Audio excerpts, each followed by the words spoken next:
Good day everyone! Ngayon naman po ay magluluto tayo ng masarap na inihaw na liempo.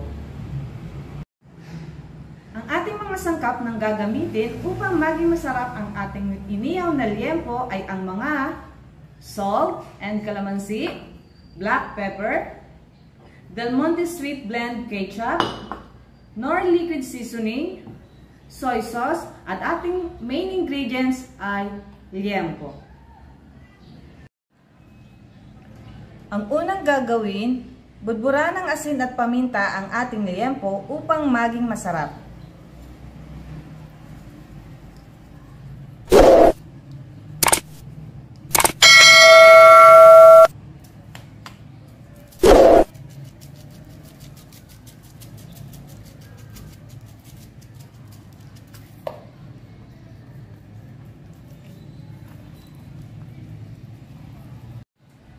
Kasunod na gagawin, mag-mix tayo para sa pag-marinate.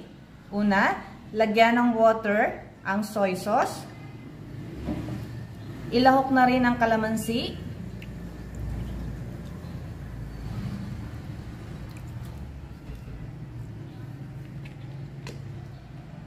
Lagyan natin ng Knorr Liquid Seasoning.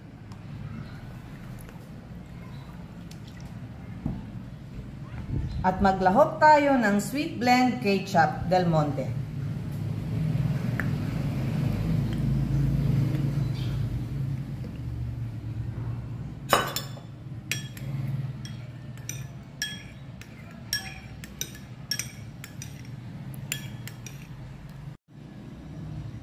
Ngayong tapos na po nating i-mix ang ating marinated sauce at lagyan ng asin at paminta ang ating pork liempo, ibuhos ang marinated sauce sa pork liempo.